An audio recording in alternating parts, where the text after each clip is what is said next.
I like to show this picture to evolutionists, and I'll say, fellas, this is, as far as I know, Mount Rushmore. This is the world's largest rock group. Hey, if you know of a bigger one, I'd like to see it, okay? But that's the biggest one I've seen. I say, fellas, do you think there's any possible way these faces could have appeared on the rock by chance? Do you think the wind could have done that by abrasion or exfoliation or thermal expansion of the rock or erosion? What caused these faces to appear on the rock? They'll say, well, Mr. Hovind, these were designed by a guy named Borglum. It took him a long time to make it. I say, okay, now let me ask you a question. Do you believe George Washington himself is a product of chance over billions of years? They'll say, yes.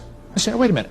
You don't think his face could appear on a rock, but you do think his whole complex anatomy with 50 trillion cells could happen by chance. Are you dumb in any other area? Or is that the only one?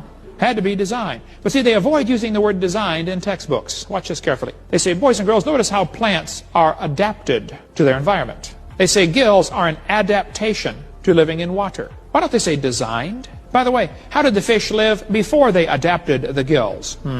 Oh, well, you see, for millions of years, none of them lived. They all died. Oh, is that how it worked? Yeah, that'll work. They avoid that word design because then some kid's going to say, who's the designer? And that might bring up an embarrassing situation in class, so let's just avoid using the word design. Now look, I have a Casio Databank stopwatch. It holds 300 phone numbers. It's a calculator, a stopwatch, an alarm clock, and a countdown timer. It does not tell time. You have to look at it. But it's an amazing machine. $70 at Walmart. I was in Japan only one time, but I never did see the guy who made the Casio Databank stopwatch. But I suspect there is a guy who made it.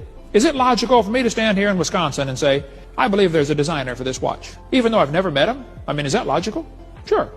Now, is it logical for me to stand here and say, I never seen the guy who made this, therefore he doesn't exist? That's not logical, is it? Some people look at the world around them and say, I can't see God who made it, therefore he doesn't exist.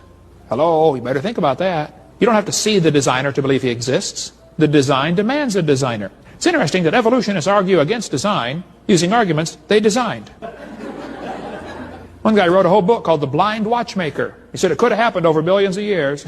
Well, why'd you write a book about it then? Why don't you throw a bunch of ink out in the paper and see if it made your book? Michael Behe's got a great book showing the complexity of nature and how it simply could not have survived. It could not have happened by chance.